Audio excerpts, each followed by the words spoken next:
bom dia, você que nos acompanha todos os sábados aqui na tela da SIC TV, você, telespectador fiel da Record TV em Rondônia, muito bom dia. Estamos começando mais um Viver Bem, falando de saúde, de qualidade de vida, de bem-estar, comportamento, falando sobre a criançada, inclusive hoje com uma temática bem especial, justamente dedicada aos pequenos. Porque até há algum tempo, o transtorno do desenvolvimento da linguagem, TDL, era conhecido como distúrbio específico de linguagem, DEL. Este transtorno está relacionado às dificuldades persistentes na fala e no desenvolvimento da linguagem de crianças. Uma das principais características do TDL é o fato de não estar diretamente ligado a lesões no cérebro ou qualquer síndrome. Então, para a gente entender um pouquinho mais, entender melhor o que é o TDL, qual o diagnóstico e tratamento, a gente convidou a fonoaudióloga Viviane Araújo, que vai nos esclarecer mais sobre este assunto e que é muito bem-vinda aqui com a gente. Tudo bem, Viviane? Tudo bem, Renata. Sinta-se à vontade aqui no nosso programa. Muito obrigada. Afinal, é interessante que a gente entenda tudo isso desde o início, ainda na fase da infância, para que não ocorram problemas no desenvolvimento dessa criança, problemas na vida adulta, não é verdade? É isso mesmo. E o que é, então, esse transtorno de desenvolvimento da linguagem, TDL? Então, para a gente entender o que é um transtorno, a gente precisa saber o que é linguagem, né? No que se refere esse desenvolvimento da linguagem. Então, enquanto a gente está conversando aqui, você está fazendo a seleção das suas palavras, organizando todo o seu pensamento, eu entendi sua pergunta, estou te respondendo, eu fiz a seleção dessas palavras para compor uma frase, fiz a seleção dos sons para compor a palavra. E crianças que têm TDL, elas têm justamente essa dificuldade. Crianças que têm dificuldade para compreender a linguagem ou para se expressar. Então, se eu tenho um problema no desenvolvimento da linguagem, eu tenho um problema para me comunicar. Então, são crianças que têm dificuldade na comunicação. E essa dificuldade, ela é persistente. Então, às vezes a gente tem pais que referem assim, nossa, mas eu acho que ele está falando pouquinho, vou esperar alguns meses para ver se melhora, vou esperar 2 anos, vou esperar 3 anos, e de repente essa criança não progride, essa dificuldade persiste. Isso é um transtorno do desenvolvimento da linguagem. Não que seja o caso, mas a gente teve até recentemente, eu não sei se você acompanhou, pediatras, seguidoras da Virgínia, que é influenciadora, justamente criticando que a filha, na fase em que está, já deveria estar pronunciando uma quantidade X a mais de palavrinhas. Então, para entender esse transtorno, são fases e ali a criança ela tem que corresponder a conseguir executar toda a montagem da linguagem em determinada fase da vida, é isso? Perfeito a sua colocação. Por quê? A gente considera que realmente toda criança tem seu tempo, porque cada criança ela é única, mas ela tem o seu tempo dentro de uma régua em que existe o mínimo e o máximo, que é um máximo e um mínimo de alerta. Tudo que está fora desse mínimo e esse máximo, a gente considera que seja fora dessa régua. Então, é importante sim, hoje estão estabelecidos critérios muito específicos para, por exemplo, uma criança de 1 ano de idade, 25% da fala dessa criança tem que ser compreendida por pessoas que não são do convívio dessa criança. Porque quando a gente convive com a criança, a gente consegue até entender, né, a forma com que ela fala. A gente brinca que é o palavreado que a mãe entende, né? Isso, que é só a mãe, os famílias conseguem interpretar, os familiares conseguem interpretar. Então, a partir de 1 ano até 4 anos, a gente vai andando de 25% em 25%. Então, 1 ano, 25% do que ela diz, qualquer pessoa entende. 2 anos, 50%. 3 anos, 75%. Então, imagina o que é uma criança de 3 anos que já, para um desconhecido, quase tudo, quase 100% do que ela produz, um desconhecido entende. E 4 anos, 100%. Entendi. Existem diferentes tipos de TDL? A gente tem aí uns principais ou não tem classificações? Não existe uma classificação do TDL. Existem, sim, características. Uma criança pode ter uma inabilidade maior para se expressar. Então, por exemplo, uma criança que, para produzir uma frase em 4, 5 anos, não consegue fazer a seleção de artigos, de pronomes, de conjunção. Então, ela fala assim, Renata, vamos, em vez de falar, vamos ali, vamos li. Em vez de falar, vamos comigo, vamos migo. Então, ela corta, ela retira a parte, deixa uma fala muito telegráfica, sem alguns componentes do português que a gente estuda. Ela lembra das frases subordinadas, coordenadas, que são o pavor do português? Esse aspecto da organização das frases, pode ser que criança tenha mais dificuldade nesse aspecto de produzir a fala. Diferentes graus, na verdade. E outra criança pode ter mais dificuldade para entender. Você dá uma ordem mais complexa, então uma coisa é você pedir, me dá aquela bola. E a outra, me dá aquela bola que está em cima da mesa e coloca na caixa vermelha dentro do armário. Olha a complexidade dessa produção que a criança tem que entender. Crianças, por exemplo, que na escola não conseguem entender duplo sentido, que fica parecendo que ela é mais infantilizada, que fica parecendo que ela é boba porque não entende a brincadeira, ela é a última a cair a ficha. Isso pode ser um sinal de transtorno de desenvolvimento de linguagem. Então, algumas têm dificuldade mais para se expressar e outras mais para entender. Esses sintomas, eles vão se manifestar apenas justamente direcionado às questões da linguagem? Ou isso pode até refletir, por exemplo, uma criança mais introvertida, uma criança mais triste? Isso mesmo. Imagina que toda vez que ela tem um ambiente de comunicação, ela se sente boiando, né? Como se não estivesse entendendo o que os outros estão entendendo. Então, sim, repercute em alterações do comportamento, de humor, de relação à inserção naquela comunidade, pode sim. Isso então, é muito para o pai sério. perceber esses sintomas, ele tem que se atentar justamente a essas dificuldades da montagem das frases e das falas, de compreensão e também do próprio comportamento da criança. Perfeito, isso mesmo. Olha que interessante, Renata. Quando a gente fala em desenvolvimento motor e vê um bebezinho, você fica esperando. Não sei se você tem filhos. Não. Então, quando a gente é mãe, a gente fica assim, às vezes tem sobrinhos, né? Fala, será que já sustentou o pescoço? Começou a sentar, tá engatinhando, dá os primeiros passos. E a gente pensa assim, nossa, já tem 1 ano, a criança não deu seus primeiros passos. E é interessante que em relação à fala, nós somos mais permissivos. Nós deixamos, com 1 ano de idade, Renata, a criança tem que ter uma quantidade específica de palavras. Com 1 ano e meio, a criança tem entre 20 e 50 palavras, porque quanto mais ela produz de palavras, quer dizer que ela está entendendo mais.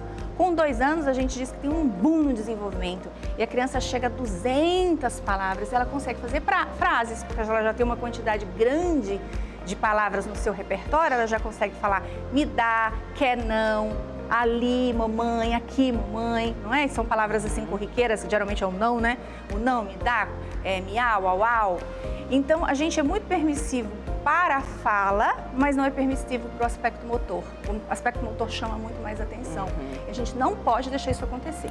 Existe uma causa, uma definição científica para esse quadro? Você vai responder, a Viviane vai responder para a gente depois do intervalo, que é bem breve. Então, você de casa, continue conosco. Daqui a pouquinho a gente está de volta, não saia daí.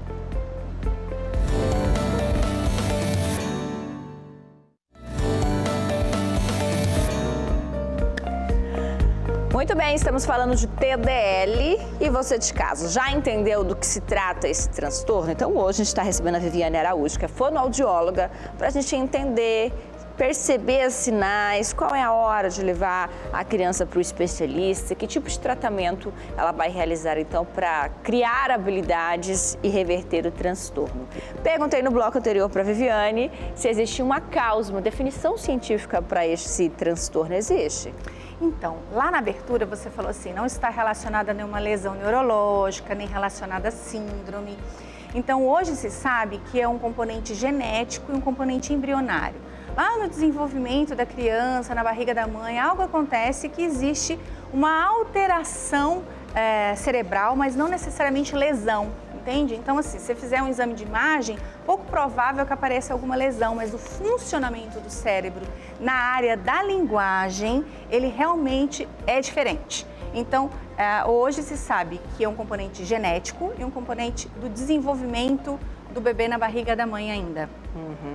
Transtorno de linguagem. Como que você vai perceber os sinais, os comportamentos desta criança que demanda um atendimento específico e o acompanhamento profissional? A gente preparou então aí uma animação para que você de casa entenda como que funciona, como que a mãe pode perceber no dia a dia dessa criança a necessidade de um acompanhamento profissional. Depois que tivemos nossa filha mais velha, desejamos muito que ela tivesse um irmão, uma irmã para dividir a vida. E assim nasceu o nosso menino, João. Tive uma gestação normal. João nasceu sem nenhuma intercorrência. Também foi um bebê que se desenvolveu normalmente. Sustentou a cabeça, balbuciou, sentou, engatinhou no tempo certo, foi amamentado no peito e alimentava-se muito bem. Precisamos matriculá-lo na creche aos 9 meses. Nessa época ele falava poucas e curtas palavras, mas se comunicava muito com os olhos e principalmente sorrindo. Na creche, ficou conhecido como o bebê do sorriso. Mas João demorou muito a andar, o que nos fazia acreditar que, em razão disso, ele não andava, já que se deslocava para onde queria com facilidade. Levamos em uma ortopedista pediatra. Nenhuma anormalidade foi constatada, e ele então andou com 1 ano e meio. Nesta época ainda não falava. Aliás, falava muito, mas era uma língua confusa. Apenas os mais próximos, com alguma dificuldade, eram capazes de entender o que ele tentava expressar. Quando ele completou 2 anos, procuramos uma fonoaudióloga. Fez algumas avaliações e treinos. Também o levamos ao neurologista. A hipótese diagnóstica era um distúrbio específico de linguagem e recebeu um encaminhamento para a manutenção da fonoterapia. Cerca de 1 ano depois, João começou a ser atendido por uma fonoaudióloga que foi a nossa bússola ao longo desse desconhecido caminho que trilhamos. João ainda não tinha um diagnóstico, mas sabíamos que algo relacionado à linguagem não estava dentro dos parâmetros de normalidade. Ele seguiu com os treinos e algumas outras indicações de terapia, como a terapia ocupacional. Lembro bem de uma vez questionar a fono sobre o que o João tinha, e ela disse que não importava o nome. O importante é que ele estava recebendo as intervenções necessárias, independente do que fosse. Mas algo que ela falava com muita convicção é que ele não tinha sintomas indicativos de TEA, que seria um dos diagnósticos de exclusão. Seguimos então a vida. O tirei da creche e o matriculei na escola para iniciar o ensino infantil aos 3 anos e meio. Era uma escola bem tradicional, com métodos pedagógicos clássicos, que inclusive já iniciava lições de alfabetização. Mas o João não conseguia acompanhar, afinal ele mal falava direito ainda. Ali, eu tive um dos primeiros impactos como mãe de um garotinho neurodiverso. Chamada pela coordenadora pedagógica, ela me disse que provavelmente meu filho não iria conseguir acompanhar a turma, pois muitos já identificavam vogais e contavam até 13, mas meu filho não era capaz. Busquei suporte com a fono e eu não poderia deixá-lo em uma instituição de ensino não inclusiva, que a própria coordenação subestima as habilidades do meu filho. Ele precisava ser acolhido. Escolhemos uma escola em que meu único pedido era o acolhimento. E sim, ele recebeu e recebe até hoje. João seguiu com a rotina de treinos de fono, terapia ocupacional e depois foi encaminhado para uma psicopedagoga. Tive medo que ele não conseguisse se apresentar na cerimônia de conclusão do 1º ano do ensino fundamental, em que cada aluno lia uma frase, mas ele foi muito apoiado pelas terapeutas e pela querida professora e leu. Quando ele fez 9 anos, resolvemos procurar um centro maior para um diagnóstico. Fomos para São Paulo, onde ele consultou com um neuropediatra especialista em transtornos de aprendizagem e também esteve em um centro multidisciplinar, onde então foi fechado o seu diagnóstico, confirmando uma hipótese já levantada pela fonoaudióloga. João tem TDL, transtorno do desenvolvimento da linguagem. E que é tema do nosso programa de hoje, justamente ali, né, a Viviane e o corpo de profissionais que trabalham junto com ela, eles tentaram, através dessa animação, simular uma rotina de uma mãe, que são diferentes rotinas de mães e crianças, porque é algo bem individual, né? São características bem personalizadas, digamos, de cada criança e desse transtorno, né, Viviane? Isso mesmo, não tem como a gente colocar num pacotinho. E vocês veem a história do João, que em alguns momentos a mãe queria um nome, mas naquele momento ele tinha características que permeavam muitas condições. E que naquele momento não era possível dar um nome. Muitas vezes a gente tem uma criança com dificuldade para falar e para entender e a gente precisa fazer um tempo que a gente chama de terapia diagnóstica. Ele entra em terapia, você vê que o João fez terapia ocupacional, precisou de outros profissionais, porque quando existe essa alteração no cérebro, não existe... O cérebro todo é muito interligado, então aquela região da linguagem está muito próximo da coordenação motora, das relações sensoriais. Então, essa criança específica precisou de terapia ocupacional. Então, com o tempo e com as características que a criança vem manifestando e a resposta às terapias, a gente chega num diagnóstico. Mas o diagnóstico ele ainda é um pouco difícil. digamos? Ele precisa... Na maioria das vezes a gente não consegue ser tão pontual, porque veja bem, quando a gente avalia uma criança, quando você vê uma criança, é como se você estivesse tirando uma foto, é aquele momento. Então, naquele momento, ele pode ter algumas características, mas se estimulado de uma forma diferenciada, aí que é a importância da escola, aí que é a importância de uma família bem orientada, empoderada de conhecimento, de uma criança que faz intervenção fonoaudiológica ou reabilitadora com os diversos profissionais, uma terapia pontual correta, essa criança pode se ajustar, pode melhorar, e aí dá uma noção melhor do que realmente ela é capaz e a gente consegue definir o diagnóstico.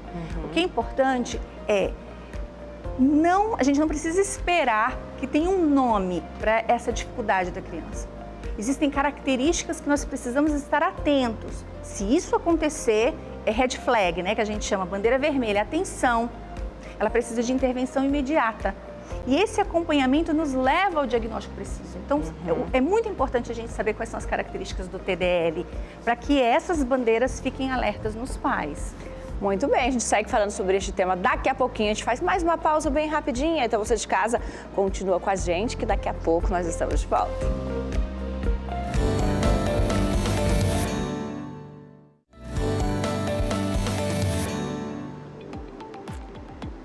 Viviane comentava com a gente no bloco anterior que não existe a necessidade de você saber denominar aquele problema do filho, mas o importante mesmo é identificar os sinais, os primeiros sinais, para que através deste acompanhamento, de fato, o diagnóstico preciso aconteça e que você tenha todo o aparato. Então, como eu posso identificar, recapitulando os sinais do TDL? Por exemplo, quando que a criança deve começar a falar, Viviane? Perfeito. Então, olha lá. A criança, quando ela nasce, lá por volta dos 3 meses de idade, ela já faz algumas brincadeiras com a boca. Então, ela dá um sorriso social, ela tem muita atenção aos seus pais. Então, desde os 3 meses, em tese, a gente já consideraria que seriam sinais de alerta para essa criança. Ela começa a produzir alguns sons de consoante lá entre os 5 a 7, 8 meses, que é o bababá, papapá, mamamá. É aí que o pai e a mãe olham e falam assim, nossa, tá falando papai e mamãe, e nem é. Só que eles vão dando a conotação de que seja, a criança entende isso e ela começa a interpretar também. Olha lá a compreensão da linguagem, né? Pela interpretação do outro. Então, por volta do 1º ano de vida, então quando a criança faz, então é mais ou menos, uma criança às vezes antes, outras um pouquinho depois, por volta dos 12 meses, as primeiras palavras vão aparecendo, que são aquelas palavras corriqueiras, que é não, água, uau, uau, miau, papai, mamãe, que são aquelas palavras que ela mais ouve, que naquele ambiente daquela casa são mais repetidas. Por volta de 1 ano e meio, de 1 ano e meio até 2 anos, essa criança tem que começar a produzir frases, mas o verbo da frase às vezes é um gesto, é dar. Esse gesto aqui é como se fosse uma palavra, dar. E com 2 anos de idade, a criança tem que estar fazendo frases. E quando ela tem que estar falando construindo frases sem erros gramaticais? Então, se a gente for pensar hoje no adulto, né, tem adulto que faz erro gramatical. Então, uma criança, como eu te falei, geral, com 4 anos, a fala dela tem que estar 100%, tem que ser 100% entendida por um adulto. Só que a gente tem que pensar que não existe só questão gramatical, né? Quando a gente faz a avaliação da linguagem, a gente segmenta para ficar mais fácil para avaliar. Então, eu tenho que saber a quantidade de palavras que a gente chama de semântica. Então, para cada idade, eu tenho essa quantidade de palavras. Você já havia falado e por no primeiro categoria. bloco, né? Então, eu tenho quantidade de palavras, objetos, meios de transporte, cores, formas. Essas palavras compõem a frase. Então, por exemplo, uma criança até 3 anos de idade, ela faz frases com 6 palavras. Vamos tentar pensar numa palavra de 6 palavras? Mamãe, eu quero comer uma maçã docinha. Tem 5. E olha o tanto de informação que tem numa frase dessa, né? Então, até 3 anos de idade, a criança faz essa parte que a gente chama de sintaxe bem complexa. Só que também tem os sons. Eu tenho algumas palavras, por exemplo, o cebolinha, que fala tleis, que fala gola. Então, esses sons também têm etapas para serem adquiridas. Então, em torno de 4 a 5 anos de idade, a criança tem que estar com toda a sua produção de palavras, de frase e de sons completamente constituídos. É muito comum nós, adultos, conversarmos com as crianças no diminutivo, né? Sempre colocando no diminutivo, falando fofinho. Isso é errado? Isso vai atrapalhar no desenvolvimento da linguagem dela e pode influenciar no transtorno? Olha, o ideal é que a gente dê como padrão a palavra real. Imagina a complexidade de falar, por exemplo, bola. Você encosta lábio, você arredonda o lábio, depois ó, bó, depois a língua sobe, lá. Agora imagina falar bolinha, ou tanto que é mais complicado. Então o melhor mesmo, por mais que a criança seja fofinha e você queira falar, me dá bolinha, amorzinho, o ideal é você falar a palavra como deve ser feita. Para a criança que tenha suspeita de TDL, é muito mais difícil ainda, né? Porque ela precisa de uma informação mais limpa, o quanto mais simples possível. Então, às vezes, uma das orientações que a gente dá para pais e para professores na escola é, em vez de você dar uma informação grande, com uma frase grande ou com muitas frases, fragmenta. Fragmenta que seja etapa 1, ela tem que fazer tal coisa, etapa 2, a outra coisa, etapa 3, a outra coisa. Porque assim ela compreende cada etapa e fica mais fácil a execução e o entendimento para ela. A criança que frequenta a escola mais cedo, ela desenvolve mais cedo a fala e melhor? Então, a escola, ela está mais para o aspecto social do que para o aspecto de desenvolvimento da fala. Por quê? A gente precisa de um padrão de referência, de modelo. Ali ela vai ter modelo dos seus iguais, então ela vai falar como um modelo da outra criança, que também está mais ou menos na mesma etapa do desenvolvimento. O mais importante do que a escola, porque às vezes a escola ela é uma rede de apoio para essa família, então não há como não pôr. Mas o importante é essa família entender como estimular essa criança. E o estímulo da criança é, basicamente, saber brincar com ela, é dar atenção a ela, é validar o que ela tenta se comunicar. Então, se for uma escola que brinca, que valida a criança, positivo. Agora, a gente também tem escolas em modelos de que a criança, às vezes, é exposta à tela. Para ser exposta à tela na escola, ser exposta à tela em casa, não é? Então, depende muito. Mas a gente não considera assim, por exemplo, eu tenho uma criança que está atrasada, eu vou colocar na escola, vai melhorar? Não, não vai. O que pode ajudar é o aspecto social. É social de que vão ter brinquedos e ali ela vai ter que dividir o brinquedo, que ela sabe que tem outras crianças com outras características, né? Mas se é um grande estimulador de fala e linguagem, em síntese, não. A gente tem uma rede de ensino no nosso país preparado para lidar com o TDL? Olha, o TDL, para você ter noção, 7% das crianças com 5 anos de idade têm TDL. Isso quer dizer que a cada 14 crianças, uma tem TDL. Numa sala de 30 crianças, 2 têm TDL. E muitas vezes esse professor não consegue perceber. E justamente a característica é que ele é lento. Você viu a animação? Então, numa escola tradicional, olha, seu filho não vai conseguir acompanhar, porque numa idade tal ele não consegue fazer isso. E como que eu posso ajudar, então, a ele fazer isso?